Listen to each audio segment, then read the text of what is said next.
bạn số đây bằng bóng bạn ngay phong nét nhưng đợt theo đằng màu thua ca bằng liên làm pi vị thi tầm lái sao phía đi ở hàng sập bạn chỉ từ 4 trong đằng này nó nên ở ní làm pi tá đi ở hàng sập nó dương miên ở vậy khả năng nó không bọc bè tíนี้dương miên chỉ bằng bọn anh mới bán đi cái hàng front panel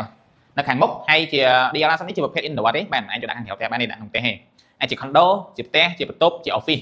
hay là tí ní phong nét cái hàng này ní cứ giờ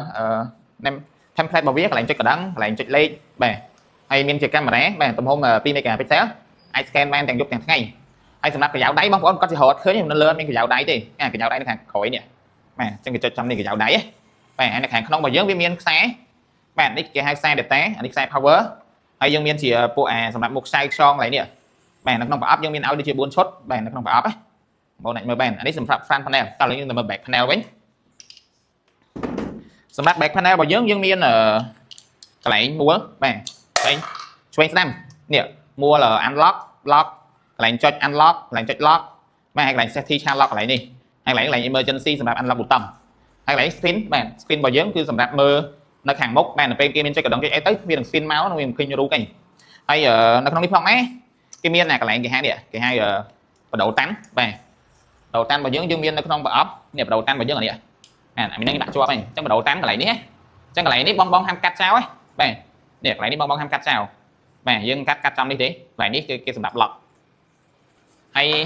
សម្រាប់ទ្វារឆ្វេងស្ដាំបាទយើងអាចឆ្វេងយើងអាចមួលបានឬក៏បងចង់ lock ក៏បានដែរ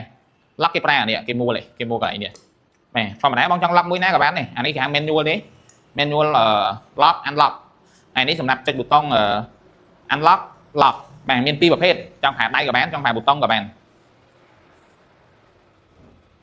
អូខេអញ្ចឹងយើងមកមួយផ្សេងទៀតនៅក្នុងនោះមានអីខ្លះយើងមានថ្មបាទថ្មរបស់យើងឲ្យមកមួយហើយបើបងចង់ទិញថែមក៏បានដែរនៅលើទីផ្សារយើងមានលក់ថែមបាទថ្មនេះអាចប្រើបានចន្លោះពី4ទៅ6ខែអាស្រ័យលើបងប្អូនប្រើទេចំនួនប្រើបាទក្នុងមួយថ្ងៃយើងប្រើ10ដងបើសិនជាលើសហ្នឹងក៏វា consume លើសហ្នឹងដែរបាទនេះយើងមកបន្ថែមបាទពួកបិទ sticker បិទអីនៅលើនេះហ្នឹងនៅលើប្រអប់កម្របអីជាដើមអូខេឥឡូវយើងមកដល់ជាមួយនឹង body lock អានេះគេហៅថា body lock បាទ body lock របស់យើងអញ្ចឹង body lock របស់យើងមានខ្សែសម្រាប់ជា power ដែរសម្រាប់ check ជាមួយនឹងពួក sensor អីផ្សេងសម្រាប់បញ្ជាបាទអូខេហើយបើយើងចង់ដូរចង់អីអាកន្លែងក្បាលនេះខ្ញុំមានវីដេអូបរៀនម្ដងឯង